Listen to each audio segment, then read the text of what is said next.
ঘরে গিয়ে ধর্ষণ করতেছে। দেশ যদি 2 বার স্বাধীনতাই হইতে, 2 বার যদি স্বাধীনই হয়, তবে কি ধরনের স্বাধীন হইলো যে মেয়েদের উপরে এই অত্যাচার? এলেঙ্গায় ধর্ষণের বিচারের দাবিতে ছাত্র জনতার বিক্ষোভ ও মানববন্ধন।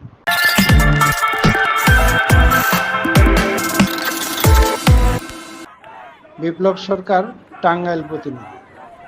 টাঙ্গাইলের কালিহাতী উপজেলায় এলেঙ্গায় ধর্ষণের বিচারের দাবিতে বিক্ষোভ মিছিল ও মানববন্ধন করেছে বৈষম্য বিরোধী ছাত্র জনতা। 9 মার্চ রবিবার বিকেল 3:30টায় ঢাকা ময়মনসিংহ মহাসড়কের পাশে এই কর্মসূচি অনুষ্ঠিত হয়। বিক্ষোভ মিছিলটি এলেঙ্গার প্রধান সড়ক প্রদক্ষিণ করে শেষে মানববন্ধনের রূপ নেয়। এখানে বক্তারা দ্রুত বিচারের দাবিতে দৃষ্টান্তমূলক শাস্তির দাবি জানান। মানববন্ধনে বক্তব্য রাখেন জেলা বৈষম্য বিরোধী ছাত্র জনতার যুগ্ম আহ্বায়ক মেহেদী হাসান, ছাত্র জনতা কবির হোসেন, মোহাম্মদ মাহফুজুর রহমান সিয়াম, আইরিন, সুমাইয়া খানম সিমু, বাঁধন প্রমুখ। বিক্ষোভকারীরা নানা প্রতিবাদী স্লোগান দেয়, যার মধ্যে উল্লেখযোগ্য ছিল তুমি কে, আমি কে, আছিয়া আছিয়া, একটি করে ধর্ষণ ধরো, সকাল বিকাল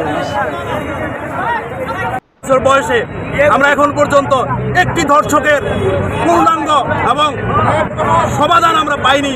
একটি ধর্ষকের বিচার বাংলাদেশে হয়নি।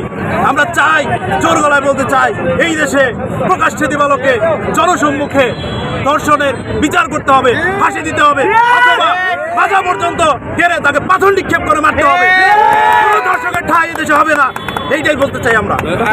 করার জন্য দাঁড়িয়েছি। এখানে সমস্ত মেয়ে মা বোনেরা এখানে সবাই আমাদের সাথে সমবেত হয়েছে। এই ধর্ষণের বিচারের জন্য পুরো বাংলাদেশে যে পরিমাণ ধর্ষণ বেড়ে যাচ্ছে, এটার কোনো প্রতিকার হচ্ছে না, কারণ আইন প্রশাসন এখনো দুর্বল।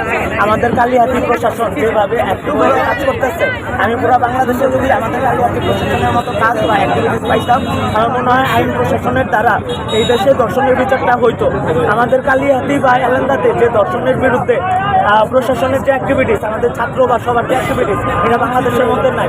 যে দেশে 8 বছরের একজন বাচ্চা ধর্ষণ হয়, সে দেশে কিভাবে একজন নারী অধিকার প্রতিষ্ঠিত হইতে পারে? আমাদের দেশ কখনোই স্বাধীন হয় নাই, কারণ আমাদের দেশের মা বোনেরা এখনো এই দেশে নিরাপদভাবে করতে পারে না। আমরা প্রত্যেক ধর্ষণের প্রকাশ্যে শাস্তি চাই। যে পর্যন্ত প্রকাশ্যে জনসম্মুখে শাস্তি না হচ্ছে একটা ধর্ষণের, সে পর্যন্ত এই দেশে ধর্ষণ বন্ধ হচ্ছে না। এর জন্য আমরা সবাই আজকে দাঁড়িয়েছি। প্রত্যেকটা ধর্ষণের ইমিডিয়েট বিচার হবে 3 মাসের মধ্যে, দ্রুত বিচার ট্রাইব্যুনালে, এবং প্রকাশ্যে শাস্তির ব্যবস্থা করা হবে ফাঁসির দ্বারা। তাহলেই আমরা এই প্রতিবাদটা, তাহলে আমাদের কর্মসূচি থামবে না। আমরা আজকে জাস্ট ওয়ান করলাম সরকারকে, এরপরে আমরা পুরো হাই রোড ব্লক করবো। ধন্যবাদ। এখন আপনারা কোন